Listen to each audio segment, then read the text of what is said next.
In terms of tying things together, I've heard very few people who do this as well, and in what we know about the brain too, understanding our kids. And this is what we look forward to hearing about today. So welcome with me, please, Dr. Ron Clavier.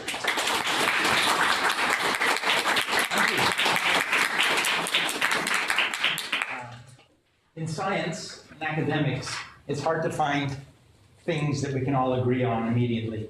I think we can all agree that I own a sports jacket, and I don't have to prove it anymore, so it's getting warm again. Having proved that, you can get on with the rest of it.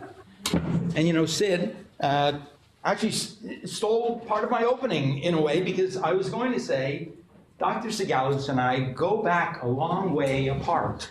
We should have been together. How we weren't is astonishing. We're so similar in the things we did, where we did them, who we did them with.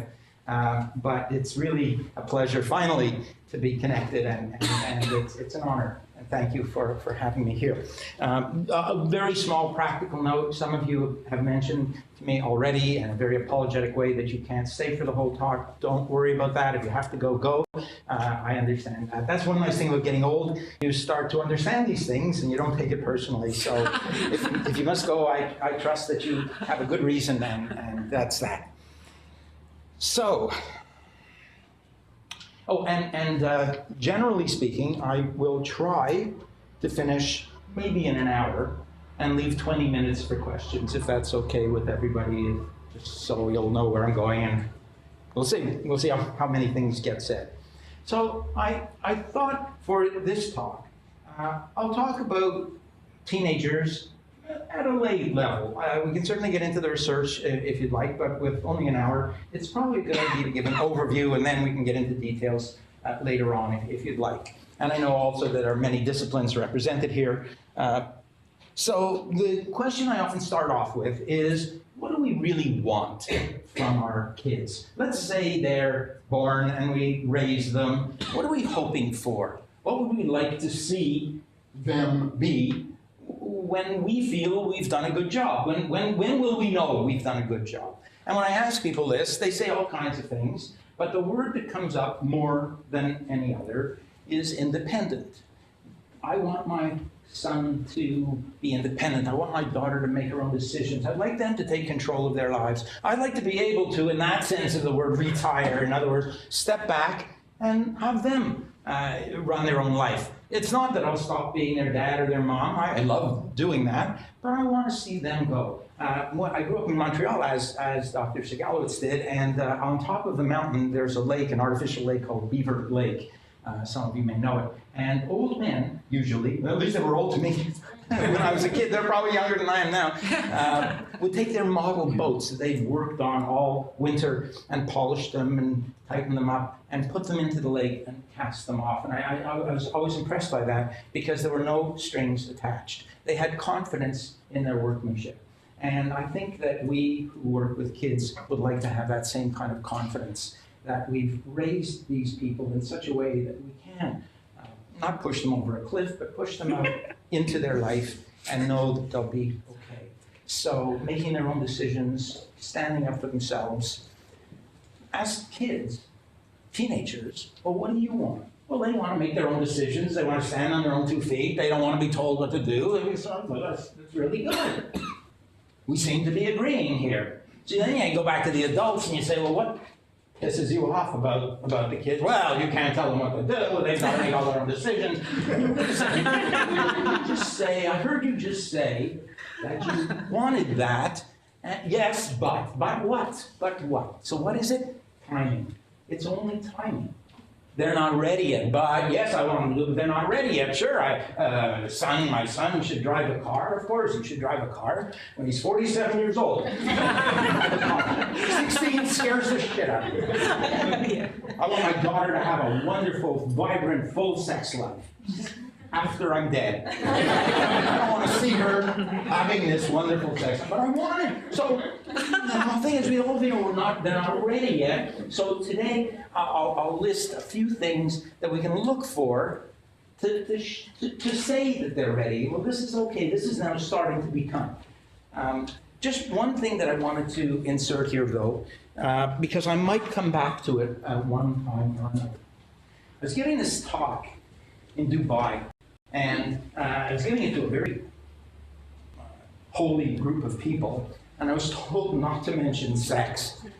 But in talking with teenagers, how can you not? So I told a sex joke, which I thought might get me in jail.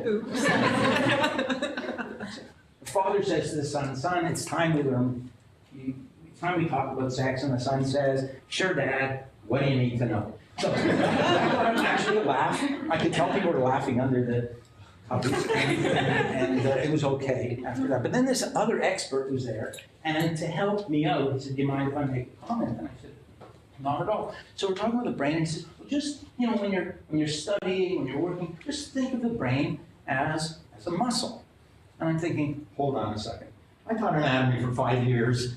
The brain isn't a muscle. It doesn't look like a muscle. It doesn't smell like a muscle. It doesn't work like a muscle. It works very differently. Don't think of the brain as a muscle. The brain is neural tissue, and it works differently. And some of the ways it works differently, I will hope to get out. If I don't manage to get them into the talk, someone write it down and ask me, because I think that's very, very important. A lot of people make that mistake. They go and train the brain and expect the same kind of response curve as you get from going to a gym. It ain't that way. So, but it is a way that we understand. I'm a clinician, and people come to me with problems. Of course, they don't come to me without problems. So they come with problems. And I say, "So what's wrong? What's going on?" "Well," this woman says, I'd like to marry, I'd like to settle down, I'd like to have a family." I say, "Oh, what's the problem?" "Well, I don't seem to be able to do it. I've had 2 offers of marriage, and I accepted both of them, but not simultaneously, but serially. I got cold feet, and I broke off one engagement. Then I got engaged to another fellow, and I broke that off. And now I have a boyfriend, and he loves me, and I love him, and I want to have his children and marry him and have a life together. I'm worried that this is going to happen. I want to know why this always happens to me." And I'm thinking, okay, well, that's a good question. We can work on that. Or a guy comes in and he says, "Well, I've been fired from my last 2 jobs. The one before that I quit. Now I have a good job. I've got a family. I want to support them. I love them. But I have a big mouth, and I always end up getting in trouble, and I need to know why this always happens to me."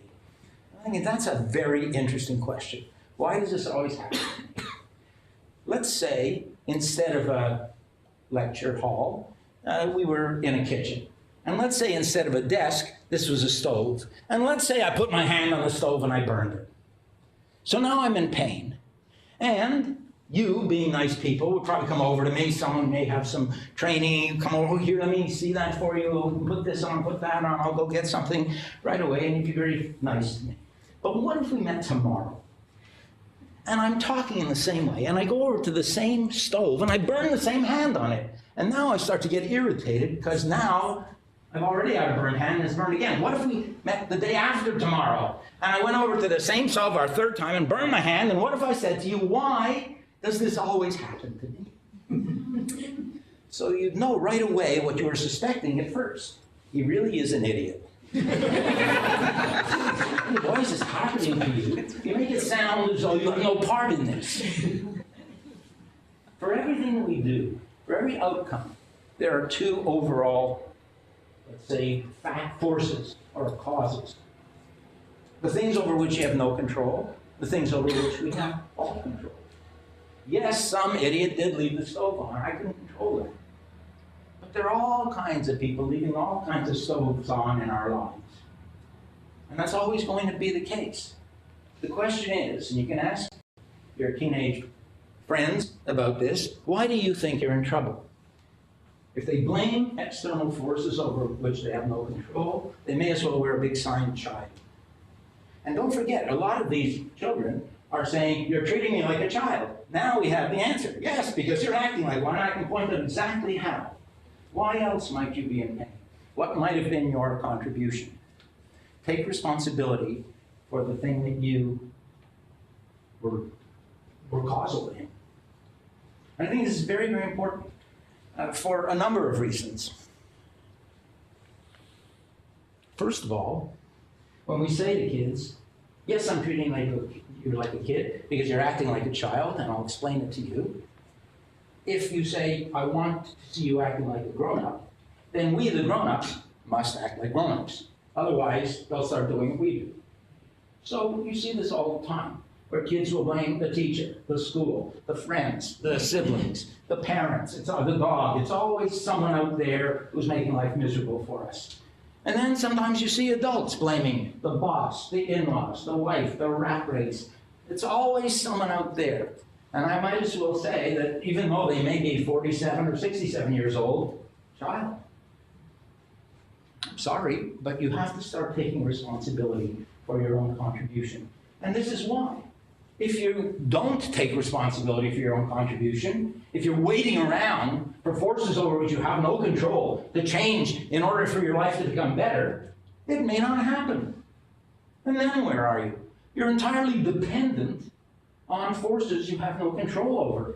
Your declaration of independence is the moment you take responsibility for your own contribution to the situation you're in. And independence is what our kids want. They want not to be told what to do. They want to be free of that dependency on us and everyone else. And that's a good way. And by the way, these are not secret notions that you have to go to some enchanted forest and knock on a tree and some elf will come out and tell you. This is common knowledge. And tell the kids this. Tell them that. It's not a secret. I'm going to give you the answer. This is what you must do.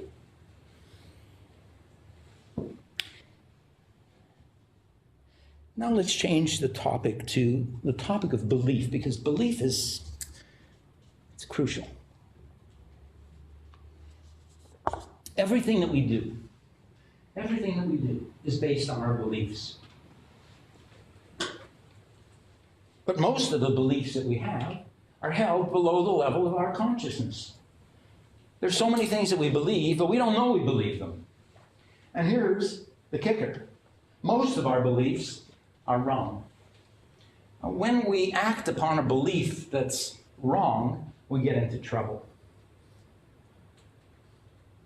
And the other thing that I want to say about the brain in general, in passing, and this is, remember this as I speak, is that there's no problem related to the mind and the body. There's no dichotomy, there's no dilemma, there's no question.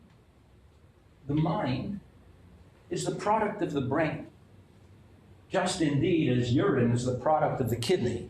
When the kidney works, we get urine. When the brain works, we get the mind.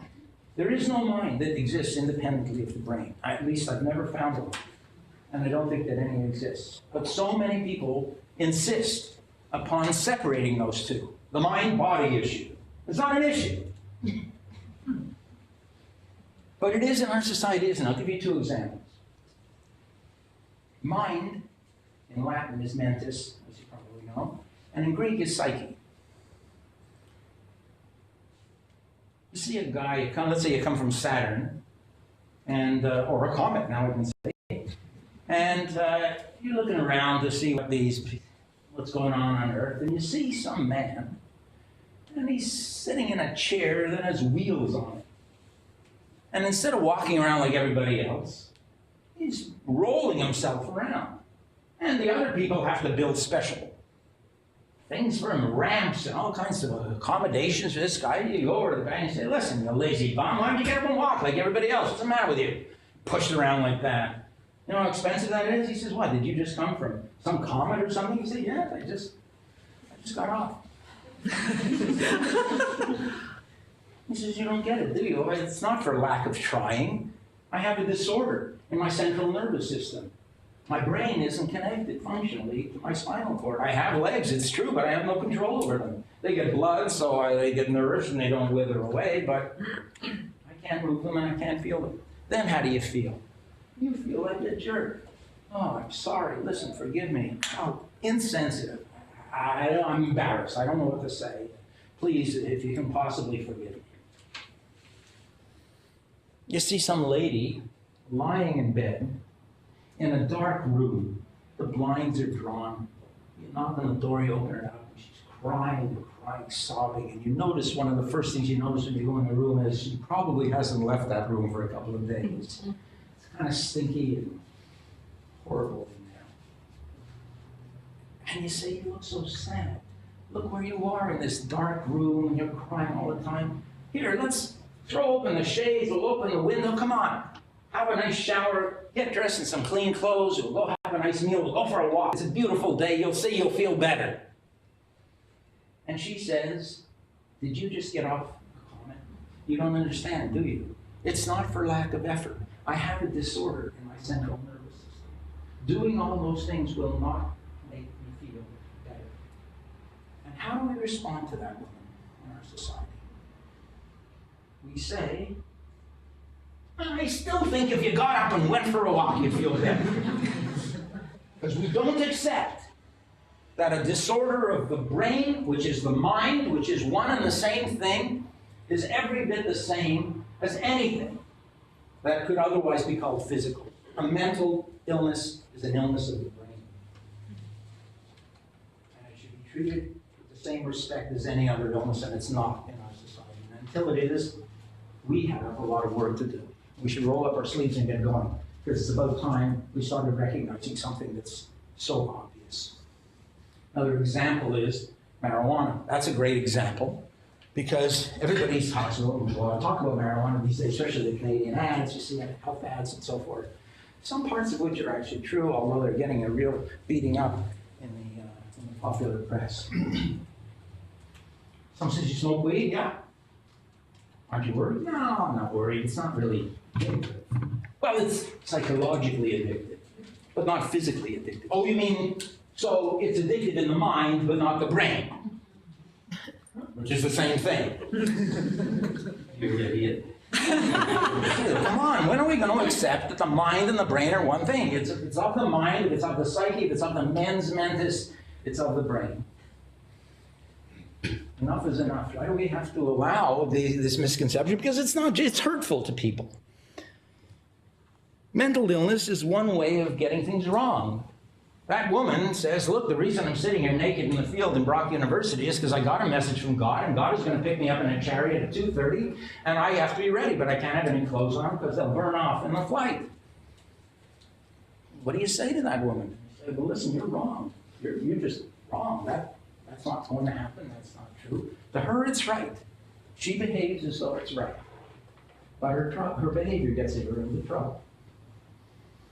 Another way of getting things wrong is the use of drugs. Well, I'm not here to talk about the benefits or the deficits of drug use and recreational drug use and all that, although I'd be happy to talk about that some other time.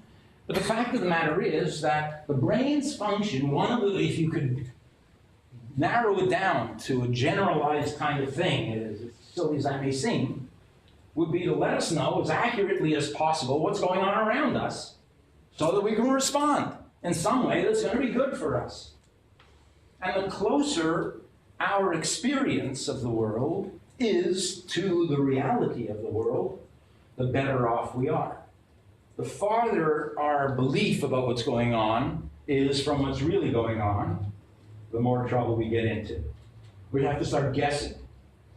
And we can't understand why we're in trouble. But it's usually because we're not seeing things as they really are. And the brain depends for this on an extraordinarily exquisite balance of chemicals working together.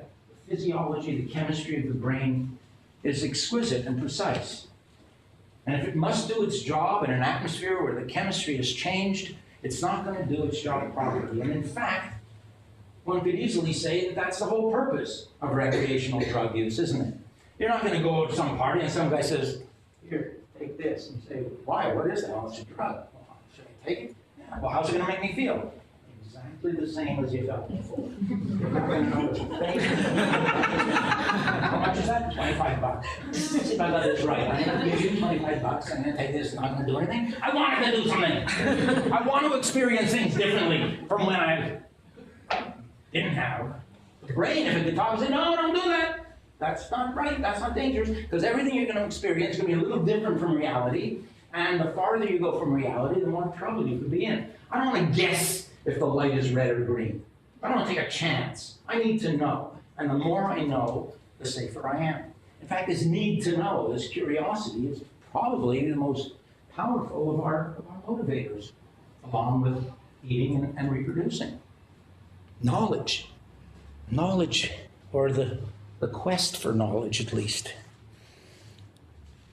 Other people have wrong beliefs because they were taught these wrong beliefs.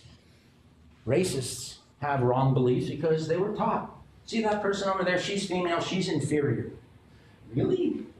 Yes, she is. Well, how do you know? Well, she just is. And we don't think our parents, our elders are going to lie to us. They must be telling us the truth. So we go around expecting women to be inferior. And then it happens. Then we start to become teenagers and say, wait a second. I've been looking at these creatures, these female creatures. They don't seem to be inferior like in any way. I can't see. But why did you tell me that? And we start getting angry at the people who've told us beliefs that seem to be empirically just wrong. And we start to challenge. We become rebellious, as we should. Another reason, of course, that we get things wrong is because our brain just isn't developed enough.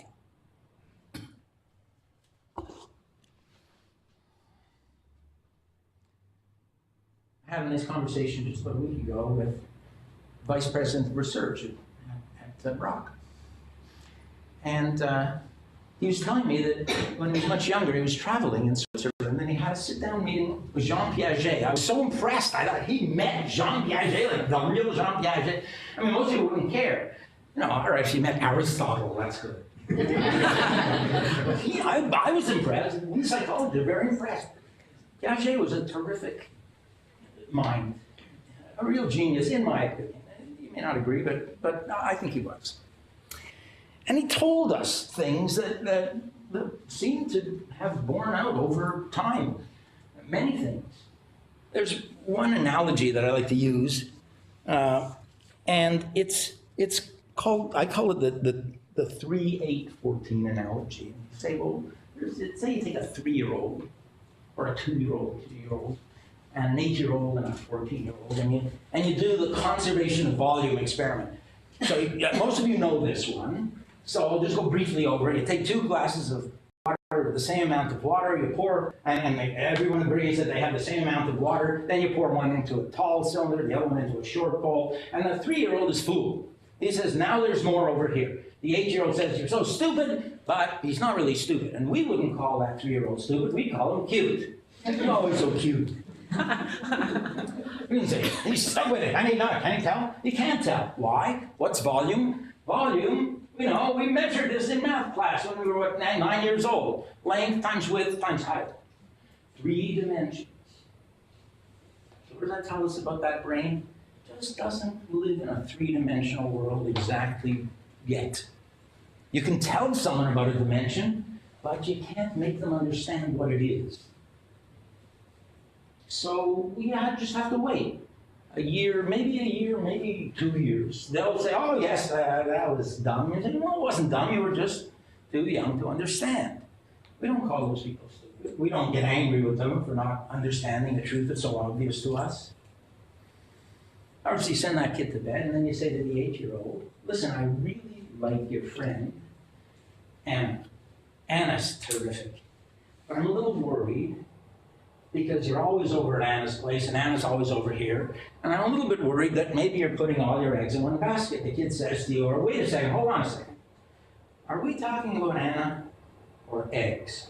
Because I thought we were talking about Anna. And then suddenly we're talking about eggs. You say, well, we are. We're still talking about Anna. So what about the eggs? Well, it's not real eggs. Oh, that's very helpful to an 8-year-old. So it's virtual eggs, artificial eggs, it's a wooden egg. No, forget the eggs. Listen, just forget the eggs. Sorry I raised the egg thing. Well, you brought it up. I know, just put the eggs away. What I really want to say is that I'm worried that you're spending so much time with Anna. What if she moves away and then you won't have any other friends? Oh, I just say so. So do you call the 8-year-old stupid for not understanding that putting all your eggs in one basket is more abstract, and they just don't have that power of abstraction yet? They're not stupid. They just don't have it yet. The brain isn't there. They're not stupid. Little kids, you say, oh, I like your painting. I really like that. Why did you put it there? Because. And you say, yes, but why? And they say, but because. Yes, but why? I told you. Because, which we should start to realize is the answer. That's the answer. Why? Because that's the answer. And it's a good answer to that kid. Which gives you a good answer when they need to know why they have to go to bed. Because, finally, someone's talking my language. Because you do. Because it's your bedtime. We don't do that. We say, because if you don't go to bed now, you'll be tired in the morning. And then you'll be cranky and you won't get up for school. You know what they hear? Because of... They have no idea what you're about to say, because that's it. Finished? They don't have to go on. I have no idea what you're talking about. In the morning is in the future. The future is time. Time's the fourth dimension. They just got a third dimension. They're still working on a third dimension. They have no idea. They know there's a morning, but I don't know, like it's in time, and in that time things will happen. That's not there. We don't call them stupid. What a stupid 8-year-old. But here is one of the things that I'm really very emotional about. And this is because kids get things wrong, we do tend to call adolescents, when they get things wrong, we tend to call them stupid. We don't call the 8-year-old stupid, we don't call the 4-year-old stupid, but we expect more from our teenagers. And one of the main reasons is so obvious, because they say, you're treating me like a child. Does this look like a child to you? I say, no, this looks like an adult to me, but your behavior looks like a child to me. So let me explain this to you. Maybe we should have explained this before, but we seem not to, and I don't know why. And if we're doing this at Brock University, congratulations, and I think it's wonderful, and keep doing it. But I haven't heard too many people actually do this. It reminds me of Selwyn House, where Dr. Segalowitz went to school. And I was giving a talk there about 4 or 5 years ago, and there were a bunch of 7 and 8-year-old, grade 7 and 8 kids, boys and girls. What is there, 12, 13-year-old kids? And their teachers are arrayed in this big room. Someone was a boys' school, but they invited some girls' schools over for this. The room is packed, and I said to these 12 and 13-year-olds, let's talk about menstruation. The teachers got pale. The principal's running to the office to see if he can cancel my contract. Too late. No, we have to talk about this. And the kids are buzz. Who talks about this? They're 12 and 13 years old. Who? We. Why? Because it's important. And I said, guys, you listen to this. This is important. Let's say you're 11 years old and you're a girl, 12. And you wake up one morning and you're in pain. And it's not a pain you've ever felt before, but it's painful. And nothing seems to help. You can try stretching it out, it doesn't work. You can try going to the bathroom, that doesn't work. It's there all day, and then later on in the day, you start to bleed. So think about it. What are you going to imagine is going on? You don't have to be that abstract about this. You can be very concrete. What you imagine is going on is that I'm dying. Because you don't have pain followed by bleeding that lasts a couple of days and get through this. It's got to be something very wrong with me, and I will die. So do we let our daughters go through that? No, of course not. That's not right. It would be cruel. We sit them down and say, something's going to happen to you, and this is it. And I know it sounds perverse, and it doesn't make much sense intuitively, but here's a case where pain and bleeding mean that you're healthy. It's not logical, it's not intuitive, but at least you don't have to worry. You can't take the pain out of menstruation, but you can take the fear, and we do. So why don't we tell them the rest of the story? Why do we leave out the most important part? We tell them all about boobs and pubic hair and all these other kinds of things, and we think our job is done, and we go away, and we forget to say, oh, by the way, I forgot something. There's another thing that's going to happen to you. You're going to lose your mind. Mind? I'm going to lose my mind. Yes, you're going to lose your mind. Well, insofar as your mind is your brain, and you're going to lose your child's brain. Now, don't worry, it'll be replaced by an adult's brain, but not overnight. It takes way longer than boobs. It takes a lot longer than menstruation. It could take 10 or 15 years. And as we agreed before, it never really stops. The brain never really stops developing. Why wouldn't we tell them They need their mind.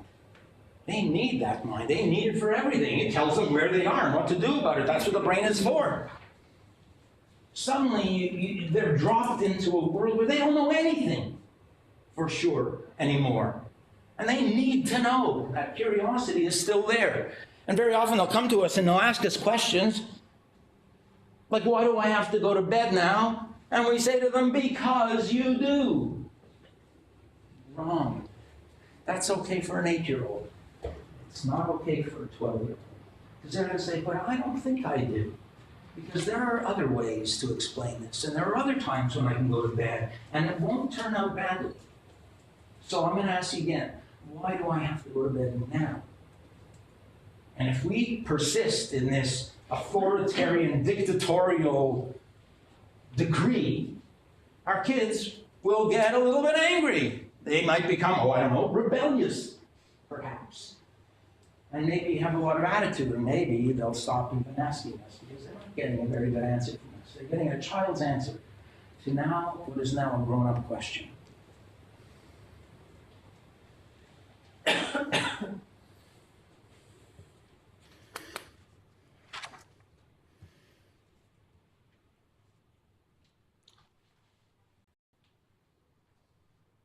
Remember I said that we all have beliefs that we don't know we have. I'm going to illustrate this to you now. Everybody has seen a sunset. You may not see one today, it doesn't look like it will, but we've seen one. So you know what that's like. You can imagine a sunset. This is a mind experiment. So what's that sunset like? I'll ask you specific questions. Does the sun, let's say there's no clouds, and let's say for the sake of making it even more clean, we'll say that you're at sea. Maybe you're on a Mediterranean cruise and the ocean is calm, straight line at the horizon, and the sun, which appears to be approaching the horizon, it's really the other way around as we know, but let's just say it looks like the sun is setting. The moment the bottom of the arc or circle of the sun touches the line of the horizon, fix that in your mind. Imagine, now answer this question just by raising your hand. I'll ask you a specific question. Does that sun look the same as it does at the zenith or different? How many people think it looks different at the horizon from the zenith? How many people think it looks exactly the same? And the rest of you have no opinion. People didn't put up their hand at all. This was an easy question. It was not a trick question. I'm going to trick you. I'm going to make you embarrassed. I'm not going to do that. All right, so what's different about it? A lot of people say, well, it's a different color. It looks red or orange. Some people say it looks a little flatter. It looks like it's getting flattened a bit. Some people say it's not as bright. It's not as, I can look right at it. I wouldn't look there. Some people say it looks bigger. Okay, so if you say that to people, you say, so let me just have a very informal straw poll. How many of you think that the sun looks bigger at the horizon than it does at the zenith on a night sunset? Just raise your hand if you believe that. Okay, so a lot of people. Okay. And how many people believe it doesn't look bigger? So I don't think there's a hand up in the room. Okay, so how do you feel if you were among the majority? You feel good, right? You feel, oh, okay, well, they see it the way I do. I feel pretty good. But how big is it? To do this, you have to do a little mind experiment. So let's say I said, well, the sun is circular. If you were to reach out, let's see, well, there, for example, there's a vent up in the corner. So I'll stand over here, and what I'll do is I'm going to reach out as far as I can, and I'm going to pinch that vent with my thumb and my forefinger, which I can do easily.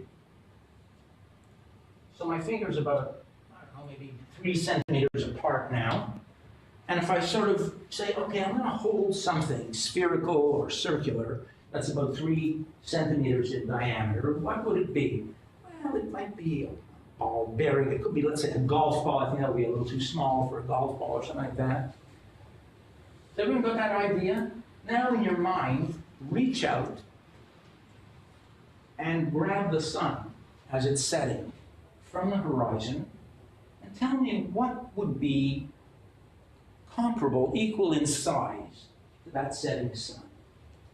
Is that Is there anyone who doesn't understand what I'm asking? Because I'll say it again. Okay, y'all got it? And does everyone have an answer? Because if you don't have an answer, you may as well go home now because you won't learn something. We have an answer, okay? So tell me your answer. Who would like to tell me what you think you'd be holding? A ball, a coin, some kind of fruit, something that's spherical or circular. Anyone? You all have an answer. All you have to do is say it. I thought of a beach ball. There you go. A beach ball. Okay. Who else? Yes. A large cherry. A large cherry. There you go. A dime or something smaller. A dime or something smaller. Good for you. Tennis ball. Tennis ball? Thank you. Okay.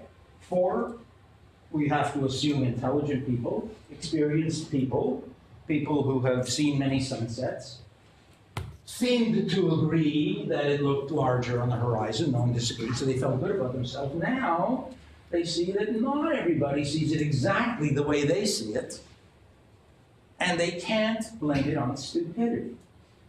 They can't, oh, she's stupid. That's why. They can't do that anymore, because that means everybody's stupid except you. It's hard to say. When everybody seems to agree and you disagree, how hard is it to stand up and say, I don't agree? That's peer pressure. And it happens here as much as it happens anywhere else. I'm not going to say it's different. Are you kidding? I'm not going to identify. Because as soon as I say something that's different from the crowd, I either identify myself as being stupider than everybody else, or myself as being smarter than everybody else, and both of those things don't fly, especially when you're a teenager.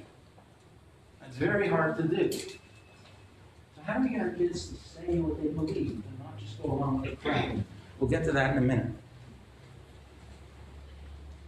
If I had to urinate, and I went out and I said, oh, I'll be back in a minute, and I come back and I see that this one is strangling this one, she's got him in a headlock, everybody's yelling at each other, obscenities, murdering each other, taking out weapons, various forms of food are getting flown around the room. What's going on? Well, she's a fool. If you had a beach ball, it's a beach ball, it's a dime, it's a cherry, it's a tennis ball. That's what happens, though. I would say don't argue. What I've asked you is an empirical question. Wait for the sun to set. Bring your fruit. Bring your tennis ball, bring your beach ball, bring your dime, and hold it up next to the sun and you'll see. What's so hard about that? Why wouldn't we just do that?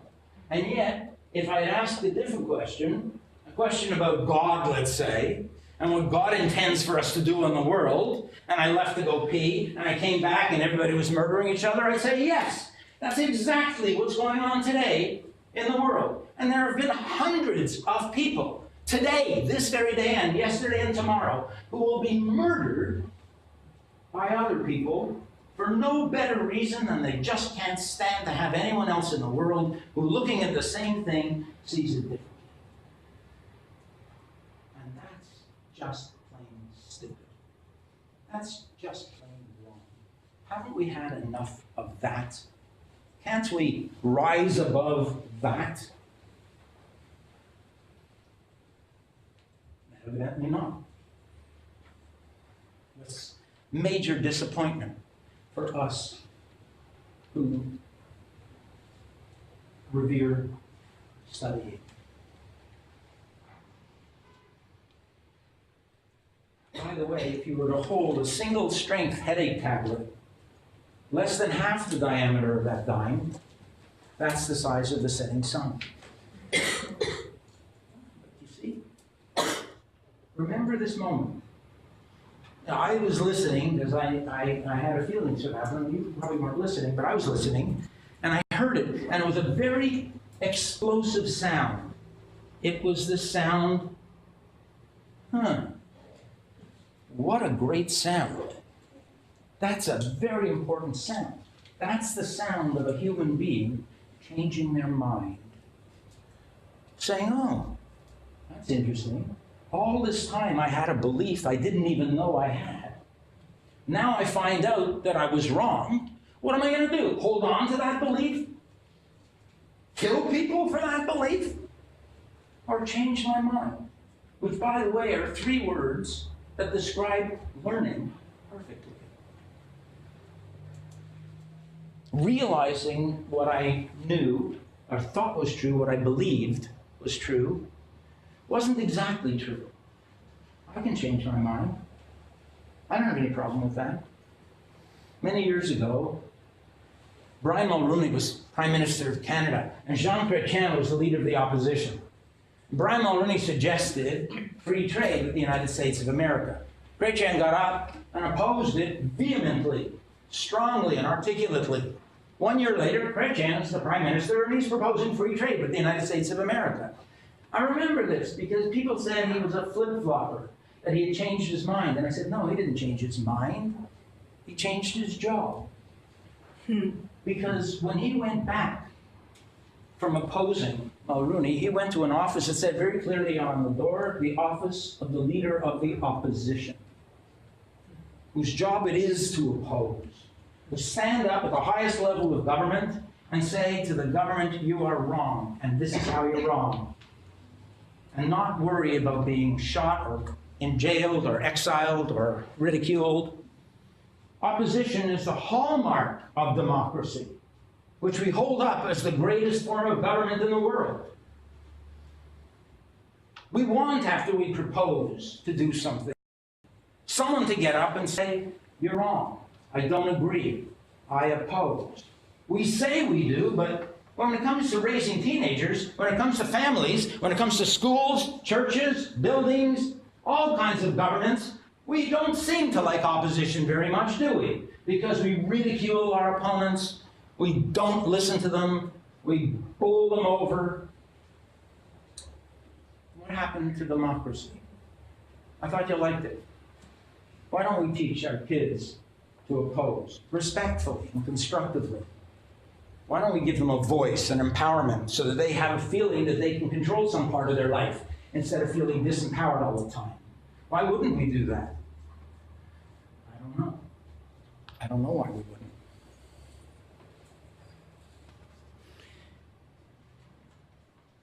Around the time of puberty, the change of the brain starts to happen too. We say, look, you're transitioning, it's true, from the body of a child to the body of an adult. But your brain is part of your body. And it's going to transition too to the mind of an adult. And when that happens, you're going to see that it's quite possible for other people in the world, intelligent, experienced people, to look at the same thing as you and see it differently. But you need to know, because the more you know, the safer you are. And now that you realize that there are multiple answers to the same question, multiple interpretations of the same situation, you suddenly start to feel very insecure. Because I used to know when bedtime was, and now I'm not really sure anymore. And I'm not really sure of anything, because most of the questions that our kids face are not empirical. We may try as scientists to empiricize them, if that's a word, but they're not empirical. They're social, they're political, they're familial, they're spiritual, they're philosophical. And our kids are left stranded in what seems to be ignorance. And this occurs on all kinds of levels. On a global level, they want to know. If you went and polled every student at Brock University and every member of the faculty with a simple question, should we have more war or less? I think you'd probably get 100% agreement. There's not many things you can get. I don't think anyone says, no, we should have more war. War is good for everyone. No one's going to say that. And the teenager says, so why do we have war? No one wants it. No one wants those ugly shoes. No one buys them. No one will stop making them. No one listens to that band. They disband. No one uses it. No one wants it. It goes away. War doesn't. War stays. Why? Kids want to know that. And if we can't give them a good answer, like because that's the way it is, or shut up and don't ask me questions like that, they get angry. Because it seems as though to them that we're making them look stupid. Let me think they're stupid for asking that question. Instead of saying, that's a very good question. I don't know why we still have war. Why do we have sexism? Why do we have misogyny? Why do we have harassment in the workplace? There's one we've talked about in our country a lot in the last month. Why do we have hunger? Why do we let these things happen? We don't have to. These are human-made disasters. Why? And our kids want to know. Because the first time their brain allows them to understand that it doesn't have to be thus. And they get frustrated with us because we don't seem to want to give them an answer. It's all right to not have an answer, but it's not all right to not give an answer. On a social level, they want to know things like, why can't I stay up later? Why can't I have my friends over? Why can't I use the computer outside? Why can't I have music going when I'm doing my homework? Why can't I? On and on and on. And they need to know why. And without a good answer, they keep asking. And they may start sounding rebellious. And they may start asking these questions with attitude. But really, what's worse is they stop asking those of us who might be authoritative in answering the question. They don't come to us anymore. They go to unauthoritative sources. Because at least they're getting an answer. It's wrong, but at least it's an answer. And on an intra-psychic level, the kids start saying, well, if no one sees the same thing looking at the same thing, no one sees it the same way, then what happens when people look at me? What happens when I look at me? No one probably sees me the same way as anyone else, and not the same way as I see me, which leads to the very, very important fundamental adolescent question, who am I anyway? And there's no good answer that comes forth. That insecurity is so powerful, but I don't think it's a negative thing.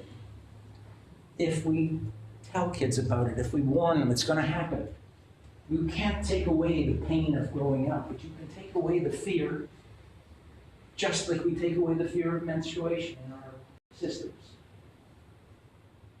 We do that, but we don't take away the fear of adolescence to our kids. We don't tell them and assure them that this is a hard time and it's not pleasant. And you're going to have to accommodate to it, just like you do to menstruation if you're a woman.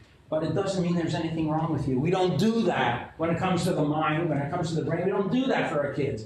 Indeed, we convince them that there is something wrong with them by saying something like, oh, I don't know, there's something wrong with you. And then we schlep them off to psychologists like me, who are very expensive, and they see on the door doctor or so-and-so, and they say, well, I'm not going to go to a doctor if everything's fine. There must be something wrong with me. I knew there was something wrong with me because I used to have answers and now I have no answers. And that's not where our responsibility ends. Or we may say our irresponsibility ends.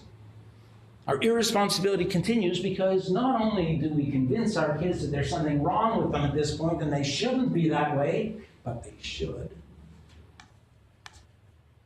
We teach them in exact terms what to do when something's wrong. Clearly, articulately. Every night on television, there's an ad about someone who has something wrong with them.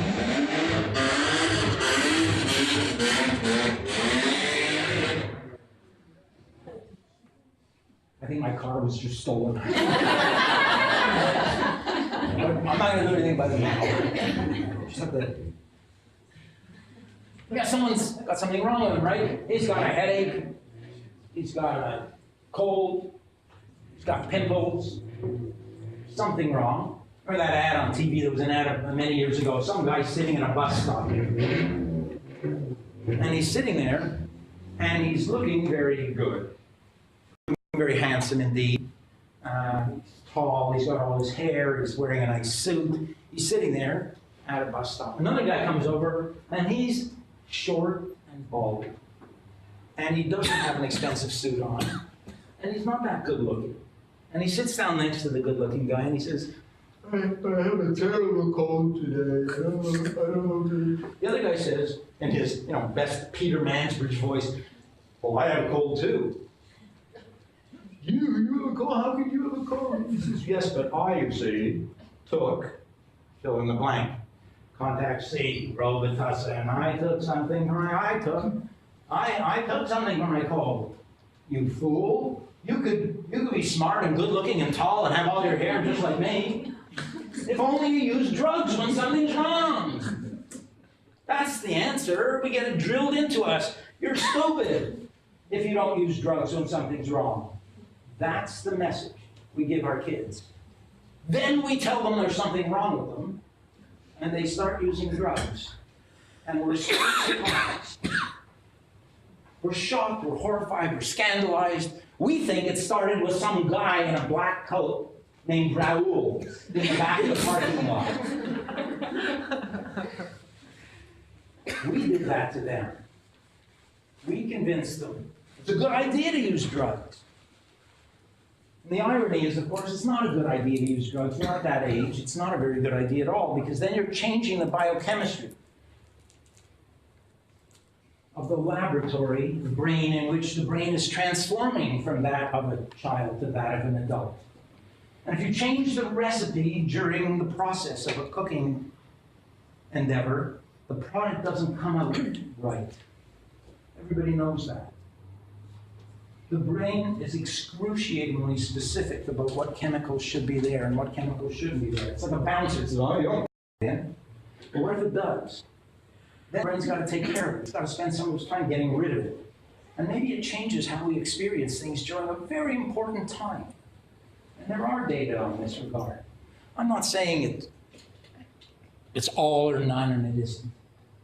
But why would you change a recipe at a crucial time when you only have one shot at the outcome? Lest you spend the rest of your life looking like an adult, but using the brain of a child. And we see people like this all the time. People who can't think in the abstract. People who don't take responsibility for the things that are going on. They keep saying, why does this always happen to me? When it comes to the family, the social level, the family is a society. A society, I guess, is any two people who decide to do something together. And no society that I've ever heard of has ever existed without rules. Every society has rules. Two guys playing basketball on Sunday morning, first thing they say is, what are the rules? How are we going to do this? We can't just start playing, because you're going to play one rule, I'm going to play another. We won't have any fun. So as I know, I can be the top scorer in the NHL. All you have to do is get out with the puck before the game starts. You load the puck, and then the puck's in or something. No, there's a rule about that. The game actually has to be in progress when you score. Oh, that's a stupid rule. Yeah, but that's the rule. That's the rule. Everything has rules. Street gangs have rules. Prisons have rules. Everyone's got rules. If two people are trying to do something together, there's got to be some rules. And kids don't mind the rules. A kid goes into a store to buy an iPhone. So I look at an iPhone, please. The woman says, good. What would you like? Oh, down over there. Here you are. There you go. Thanks a lot, and walks out. Hold on a second, the sales girl says. Didn't you forget something? Well, I got what I came for. Yeah, but I didn't get what I came for. Well, that's stupid. You want money? No, teenagers don't do that. They understand. You can get something, and you got to pay for it. That's the rule. They don't think that's stupid. So when we see entitlement in young people, when we see the expectation that they can get whatever they want, but don't see any need for there to be a cost to it, that's immature. So many conferences talk about, let's get our kids to make good choices in life. What's a good choice? A good choice is very simple. What do I get? What does it cost? I was in San Diego once, and I had the unique opportunity to speak to a grade 6, 7, and 8 class of a middle school. I guess they called it a middle school, but that's what it was. And the 6s were here, and the 7s were here, and the 8s were here. And I said to the head of the school, I said, watch this. This is going to be a straight line graph. Here's the scenario. You're going to a concert. You go to the box office. You get your ticket, you go to pay, the person in the box office says, no, you don't pay now. Go have a good time, enjoy the concert. When you come out, you'll come right back to me, you'll give me a ticket, I'll tell you how much it costs, and off you go. How many of you like that idea? Oh, all the grade 6s love that idea. Some of the grade 7s like that idea. None of the grade 8s like that idea. So tell your grade 6 friends why you don't like that idea. Well, because what if you get out of the concert, it's a great concert, but they're asking for $5,000. I want to know before I enjoy the concert what it's going to cost me. Then I can make a good choice. Do our kids understand that concept? Can we teach it to them? Absolutely, of course we can. Do we teach it to them? I don't know if we do or not. I don't think we do such a good job on that. I always say, and this, I said this in another school somewhere, I said to the parents, I was talking to them, and I said, listen, I want you to know what I'm telling your kids in school. I'm telling them that drugs are good for them. So, same scenario, they're running around trying to figure out. I said, no, they are. Drugs are good for them, and I'm telling them that, and I'm going to explain exactly how they're good for them. They're good because they make you feel good. And that's good. We need to feel good. We like to feel good. One of the ways drugs make us feel good is through illusion. Looking at something, we don't see it as it really is. That's always funny to humans. We love that. We go buy books on illusions, optical illusions, all kinds. We pay illusionists hundreds and hundreds of dollars just to make it experience something in a way that's different from reality. We don't think he's really sawing a lady in half. But it sure looks like he's sawing a lady in half, and that's amusing. Really sawing a lady in half is not amusing. That's not amusing. One show, that's it. Oh my God, he's sawing a lady. You call that guy. It's an illusion. You see on the marquee in front, illusionist, it says right there. Illusions are fun. And they're fun to people who have a good life. But look at the lives that some of us have, and look at the lives of some people way, way, way less fortunate than us have. Someone whose reality is not all that attractive. What about the woman who wakes up to a morning of harassment?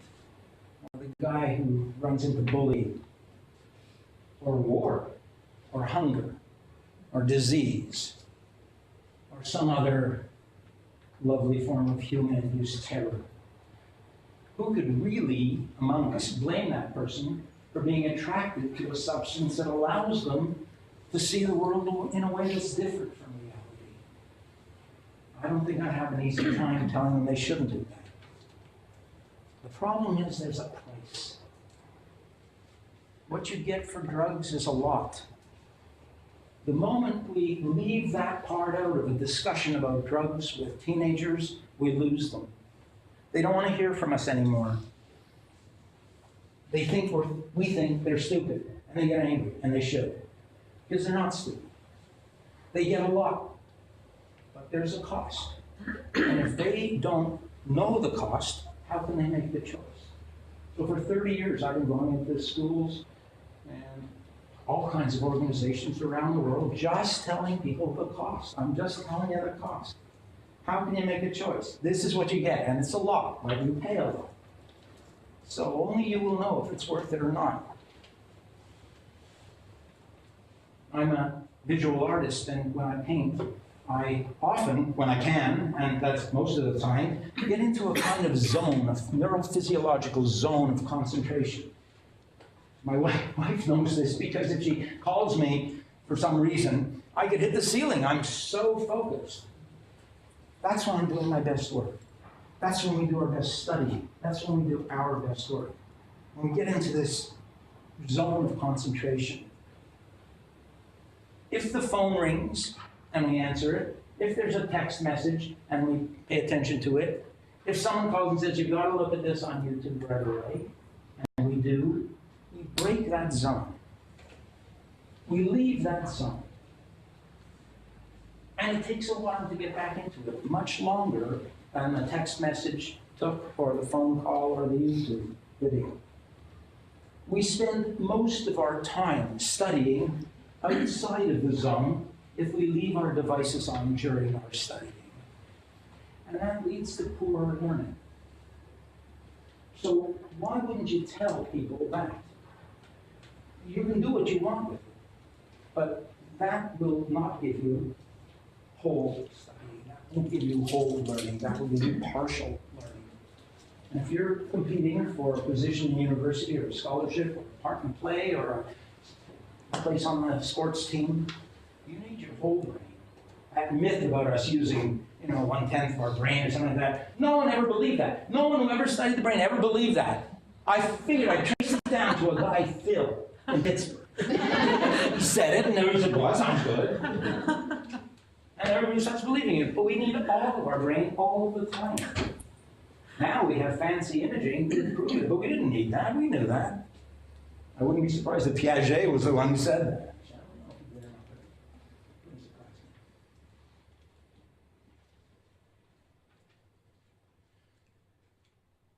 So, recognizing that there's a price to pay allows us to make a choice.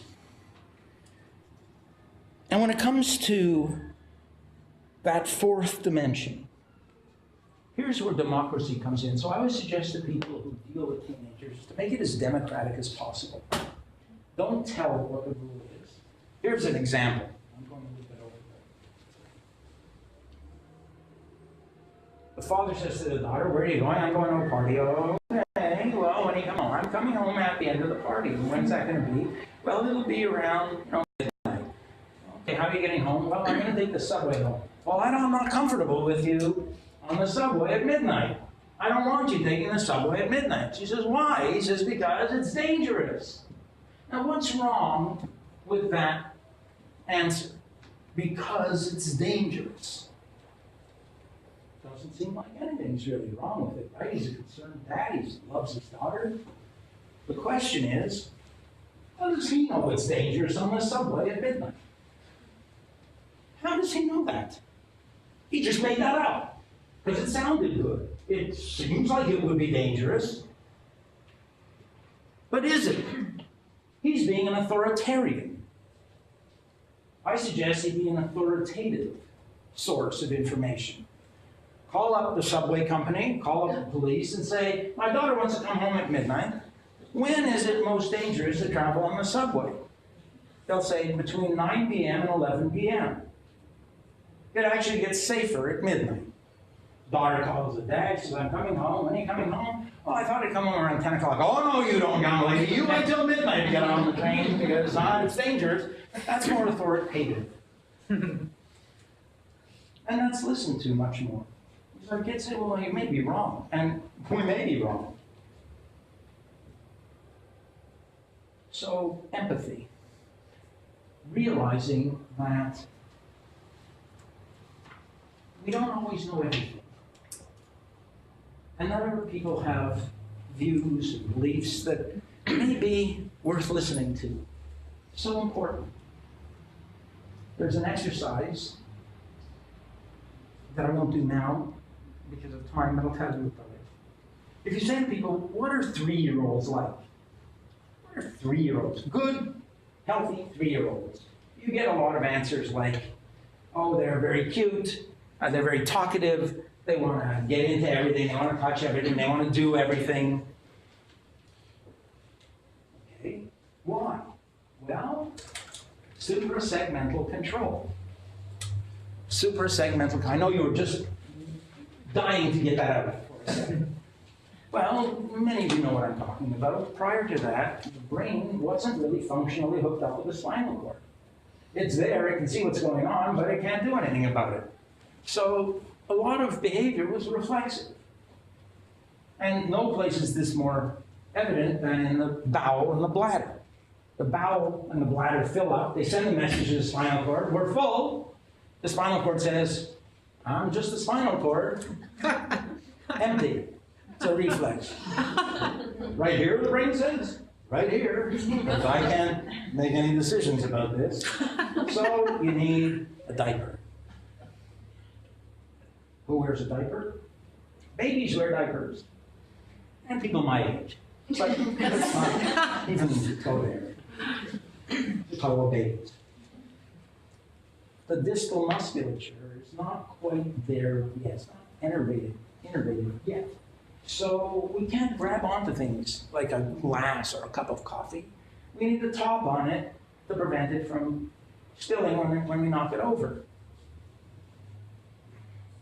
So we give kids sippy cups and bottles and things like that, and we know those are for babies.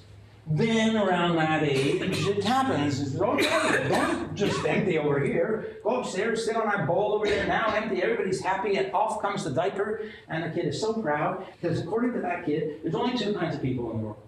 The ones wearing diapers, and the ones not wearing diapers. And it's clear that they're not part of the diaper-wearing population anymore, so don't treat me like a baby, I'm not a baby.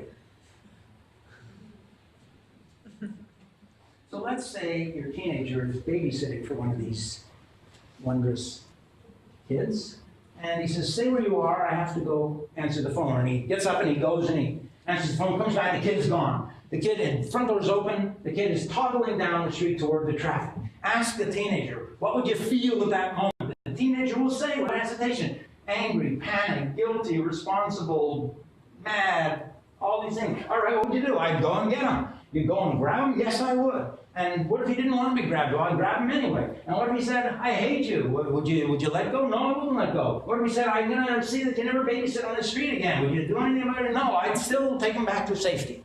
Why? And the kid says, why? Why are you stopping me? And the teenager will say, trust me, they will say, I stopped you because you were going to get hurt. And the kid says, how do you know I was going to get hurt? And your teenager says, I know because I'm older than you. And now you have the teenager right where you want him.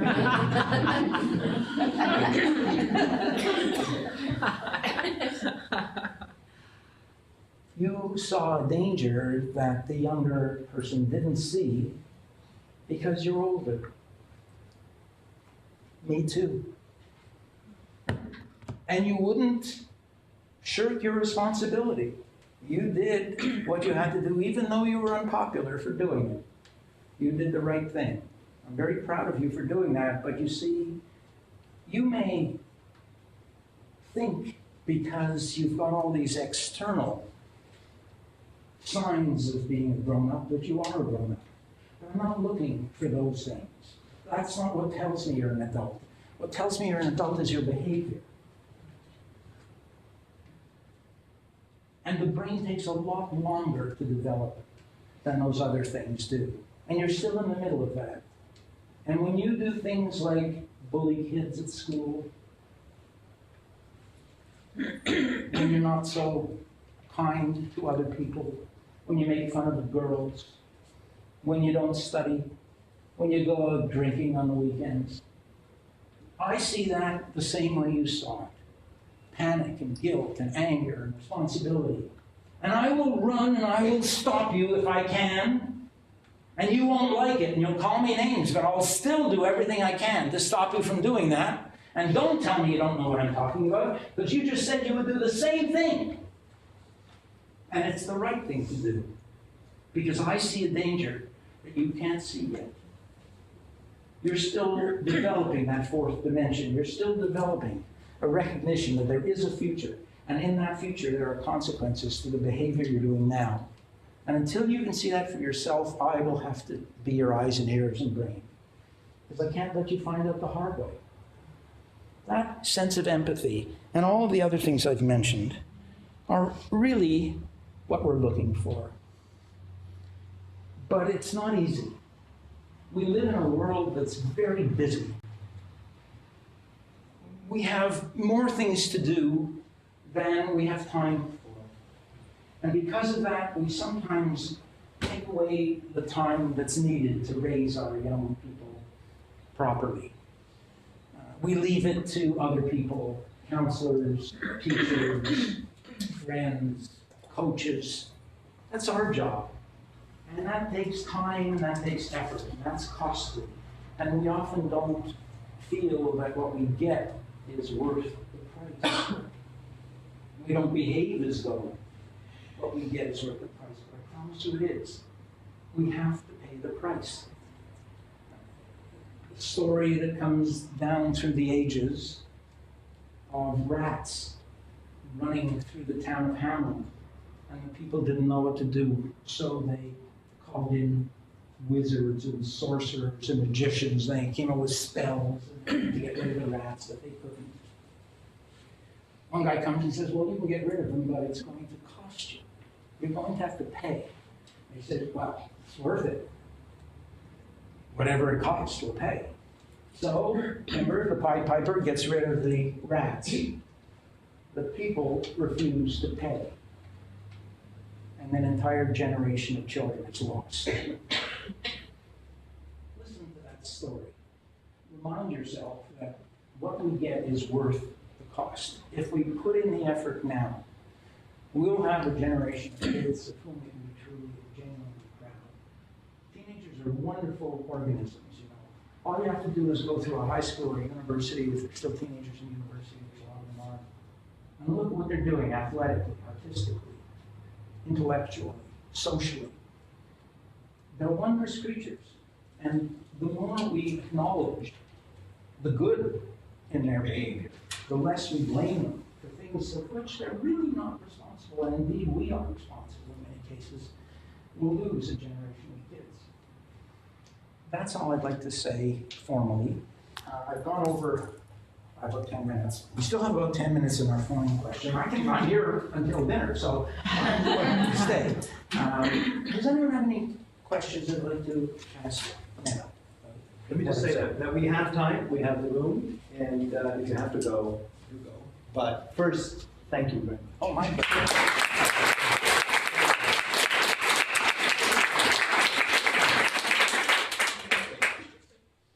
Yes. Oh, okay. Thank you very much. That was really, really interesting. And I appreciate your point about, you know, the fourth dimension, and that it takes time to develop. And that just because somebody looks like an adult, I mean, they're still developing. And that's a trap that we often fall into. I do anyway. Mm-hmm. I think somebody looks like an adult, but they're still developing. At one point, you know, in terms of the brain development then, and the way that we interact with teenagers, at what age does their physical brain be structured so that they can start to understand, you know, long-term consequences, or the other abstract, like all the questions on your screen and the things that you were talking about? Like, what's a reasonable timeline for different types of awareness of different types of fourth dimension issues? I think you can start to expect what I call fourth dimensional thinking by around the age of 17 or 18. But if it's not there, don't panic, because there are individual differences. But that would be generally the right age. Generally speaking, it's not really strictly speaking true, but generally speaking, the brain continues to develop into the early 20s when it has most of the capacity of the adult brain. But rather than look for a chronological time or a date on a calendar, look for the behavior and explain to kids, look, I mean, remember I talked about the 3-year-old saying, I'm not a baby? Well, the teenager says, same anatomical area, children don't have this stuff. And you're treating me and you say, no, it's true, children don't have that stuff, but adults have more than that. Adults have an adult brain. Adults can see dangers where you can't, and until you can see the danger, I'm not going to let you find out the hard way. That would be cruel. And by giving kids a voice throughout that empowerment is crucial. I don't know why we don't do that more. I don't know why we say, well, look, we have to have a curfew, we have to have allowance, we have to have study time, friend time, all this other time. This is what we think is a good idea. If you don't like it, now's your chance. Say something. I want my daughter to get up and say, I oppose. Because one day she's going to be at a party where some guy pulls out part of his anatomy and something that goes on to that part of the anatomy, and I want her to oppose. I want her to say, I'm not comfortable with this. I don't go along with this. And I have experience saying, I'm not comfortable with this, and I'm out of here. I don't want her to feel that she always has to go along with what she's told to do. I don't want a daughter like that. Why wouldn't we raise our daughter? And I want my son in the same way. I want him to oppose if he really means it. Too often we get pressured into these things. Oh, well, I'm not really so happy about it, but I'll do it. Nah, that's not the way to do it. So watch for the behavior.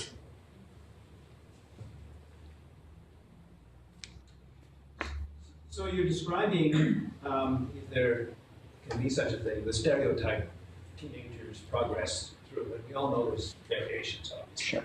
And of course, your point is that there can be positive variations if we have it without bringing in good context. But many of the people you see as clients, no doubt would like to be able to make those decisions, but they haven't got, their hardware is off. Yeah. You talk about how your strategies for then breaking through that when it's not just a matter of being heard.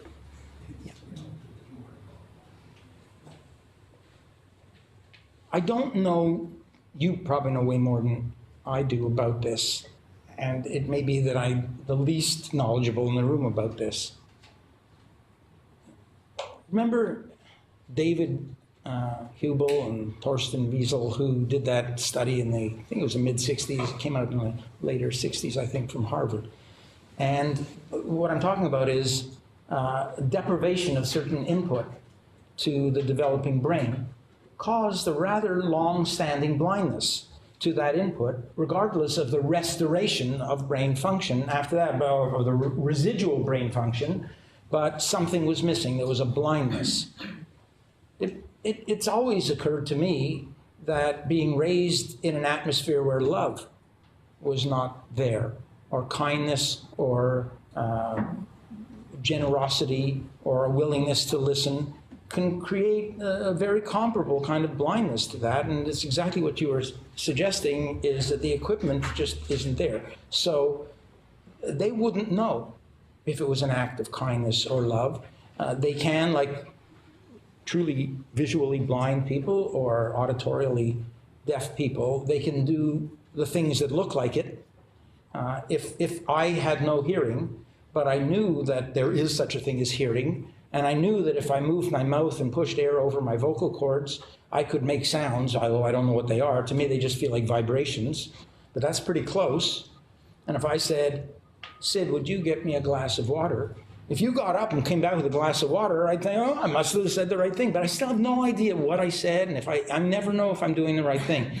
And I think that's how many people, you're quite right, have to deal with it, with their life. One of the ways that I found that has been very successful in cognitive psychotherapy is cognitive psychotherapy, as you may know, probably do know, is based, I'm going to simplify it by saying it's based on an incorrect belief. I've taken this belief and I believe it, and so my behavior looks weird because I'm assuming it's true, but it's not true. That analogy with the setting sun often helps people by inserting just a sliver of doubt. I say, I know you think you have no reason to live. I know that. And I can see that from your point of view, that's correct. But I'm looking at you, and I don't see that. I see something different. I see someone who is loved by his family, contributes to society, is intelligent, is kind and good. That's what I see. But you don't. So you could be right, and I could be wrong. Or I could be right, and you could be wrong. The probability is that we're both wrong. But wouldn't you accept that there may be a possibility, that there is a possibility that you're seeing it wrong? And I've had, I'm not going to say every time, or even most times, but many times, suicidal people leave the office with hope. They say, I never looked at it that way. I never thought of it that way. Another way that I talk about wrong beliefs has to do with sex education. So I will say to kids, so you have sex education in school? Yes. Good. How much? Oh, 10 hours a year. 10 hours a year, and then 10 hours is a long time. So what do they teach you? Well, you know, let's pretend I don't know, and you'll tell me. Well, you know, we talk about what? Safe sex. Ah, safe sex, that's good. That's a good thing to do, practice safe sex. What exactly would you do about it? Well, you know, use a condom, this and that, and that. I said, okay, had you ever heard of safe sex and condoms before sex ed class? Oh, yeah. And were you planning to use that? Of course. So you really knew what you were going to be told already. And how long does it take to say, practice safe sex, and use a condom? That took about 3 seconds. You got 9 hours, 59 minutes, and 56 seconds left. What do you do then? Well, they teach us about anatomy. It's not really necessary. That's not really so necessary. Oh, before we do it, let me just think of where my fallopian tubes are. Okay, let's go. Got the fallopian tubes down. Was that my vast deference you just touched? Because if it was, we don't really need that. It's good to know. It's good to know your anatomy. It's good to know someone else's anatomy, but it's really not that necessary. And we learn about diseases. But we're not going to get diseases, are we? Because we're using a condom. I think, would you be surprised to know that most of the damage caused by immature, unprepared sexual contact between humans is emotional? That's where the damage occurs. So let's talk about the emotional condom. That's more complicated. It has, in my opinion, 4 pillars, 4 important parts: intimacy, commitment, passion, and sensuality.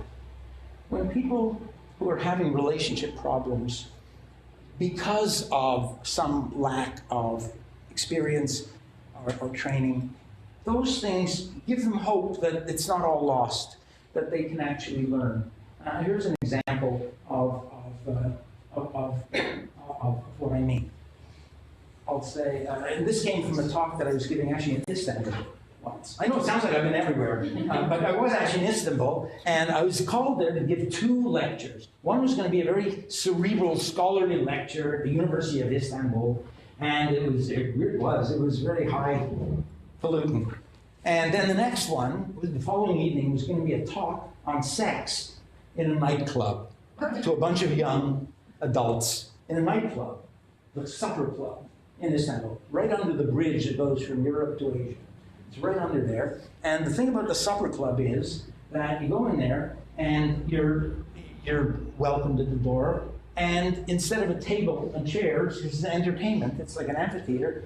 Beds. I'm not kidding. Beds with sheets and pillows. And whoever you're with, you go to bed with that person. That's who you're with for the rest of the evening. So, okay, this is going to be a different talk for me. I'm not used to this kind of. And I had an opening act. A 6'4" bald black American in a dress and high heels singing torch songs for about 20 minutes, and then I went on, they give me a microphone and a spotlight. So I thought, this is very good. So I went over and I chose to talk about sex. And I thought, okay, I'm actually, they were very nice. They gave me some water here, and I said, I'm going to need some water, and by water I mean vodka. And so I went over to a woman or a fellow or whoever it was, and I said, do me a favor. Would you just put your hand out on the sheet where I can see it? So the woman did it, and the fellow did it, and I went up the steps and asked people at the edge, would they do that, knowing that there would come a time when someone would not. 4 or 5 times into it, someone would say, no, I won't. No. I wonder why. That's interesting. Why? Well, I don't know. Can I make a suggestion? Here's a suggestion. It could be that the last time a bald Jewish Canadian psychologist asked you to put your hand out on a sheet, and you did, he whacked you with a sledgehammer. So now you're not so eager to put your hand out on the sheet again. We get hurt in our lives, especially when we expose vulnerable and private and sensitive and delicate parts of ourselves to someone else. We're often hurt by that. And we remember that pain, and it's very difficult to expose ourselves again. Generally speaking, but if you don't expose yourself, as anyone who knows anything about sex will tell you, you must expose yourself. And you must expose your most private, delicate parts, or it ain't gonna happen. And sex, as we know it, is just the tip of the iceberg in a relationship. Really not the most important part. The rest of the iceberg, the emotional intimacy, the closeness we have with someone else, demands that we reveal to the other person parts of ourselves that are otherwise private and personal and delicate and easily hurt. And insofar as we've had those parts hurt in the past, we're very reluctant to expose them again. But if you don't, it's over. If you do, it might be over. That's the huge lesson. It might be over. That person might say, oh, that's too much for me. I can't take that you are divorced because you cheated on your wife or because you're an alcoholic. I just can't do that. I like you, but... Or he might say, or she might say, well, but you've had therapy and you've had counseling and you haven't had a drink in 7 years and you're really interested in it and all these other things. So it could go forward. But without the exposure, it won't. I'm just learning that lesson. Why don't we teach our kids those things? Why don't we give them the other 9 hours of sex education? Why don't we teach them the important stuff about these things instead of telling them stuff they already know? So many of these approaches are not used. And I'm not coming here and saying, you know, everyone should do what I say you should do. But I guess I am in a way saying that, because when I would lecture to, let's say, the Sex Education Association of Ontario, and I tell them, why don't you do this? They say, oh, we should be doing that. Why don't we do that? And teach us how and all that. I say, well, why do I have to tell you that? Wouldn't you have known that? I mean, what did you study in school? What are you doing? And how do you fill up those other 9 hours? You just put your head down on the desk or something like that. So I think that, I guess I believed in the power of intellectual argument if it's done properly to combat, if not always overcome. Any other?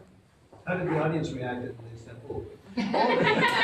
They loved it. They thought it was, you know, and we had a lot of laughs. Okay. We had a lot of laughs. The time for my talk was 7:30 p.m. to dawn. That was the. I'm not kidding. It was really very, very strange. It was a lot of fun. I'll ask you who your agent is. Yeah. Well, is there a question? Oh, yes, please. It's just that I see it is very easy for doctors to prescribe antidepressant. So what do you think of that? Prescribe antidepressants? Yes. I think that antidepressants are valuable when the diagnosis is properly done. And when it seems clear by testing, psychological testing, interview techniques, independent interviews with family members, etc. Good history of the person. If it looks as though the reason this person is depressed is because they have a biochemical imbalance in their brain, then the medication will probably be effective. But depression is just about the only diagnosis I know of that's too often made by the patient. You go into a doctor and you say, gee, I'm depressed. The doctor says, well, I'll give you antidepressants. Well, hold on a second. No, I taught medical school for 5 years.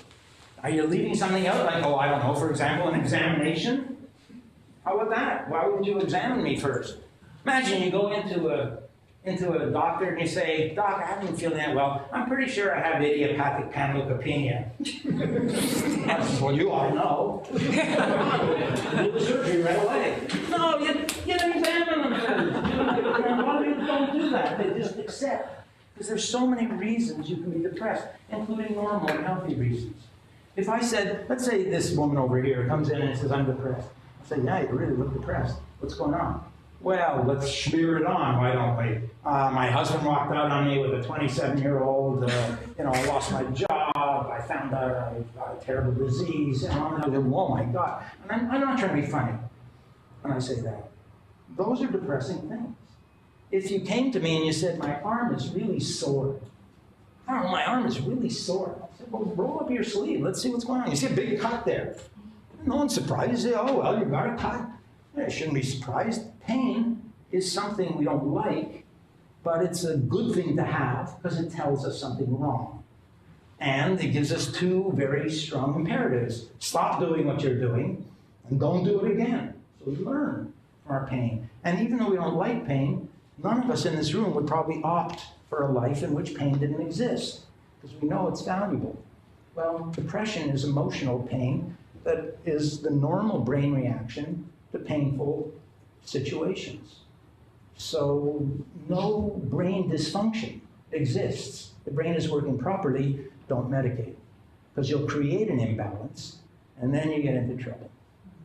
So proper diagnosis, including history. History is so important. We were just talking about that at lunch. It's crucial. I always say, okay, so what does a historian answer when she's being a historian? It's a riddle. It's not a very good riddle, and it's not funny. What's the question that historians answer? It's easy. What is the question? I'll ask you, you'll know. What is the question that historians answer when they're being historians? What led to? That's even more complicated than it has to be. How long ago? What happened? What happened? So that's what historians do. Say, well, I'll tell you what happened. Well, who needs to know what happened? Everybody needs to know what happened all the time. A judge has some guy in front of him, or her, and she says, well, tell me what happened. So who does she ask? Lawyers. That's the wrong people to ask. Don't ask lawyers, ask a historian. Lawyers know the law. There was this lawyer once he had an article in the paper, and he was talking about how marijuana is the safest substance in the history of civilization. And I thought, boy, I'm impressed. Because I went through many years studying to get a PhD in brain science and postdoctoral work, a professor of medicine and all kinds of things like that. And I didn't even know that marijuana was the safest substance in the history of civilization. But this lawyer, they must teach that in law school. I must teach it. I was very impressed. I wrote him, I'm very impressed with you because how did you know that? So, didn't. So we'd say, okay, so let's say some guy comes into the emergency room. The staff wants to know what happened. A business fails, what happened? A marriage fails, what happened? Someone is depressed, what happened? Let's find out what happened. So a proper history, take all those clinicians out there or people who are in that kind of field, prepare yourself in advance. And a proper history followed by a proper assessment, a proper diagnosis will save you all kinds of time and trouble. And it's just plain the right way to do it. I think it's getting on.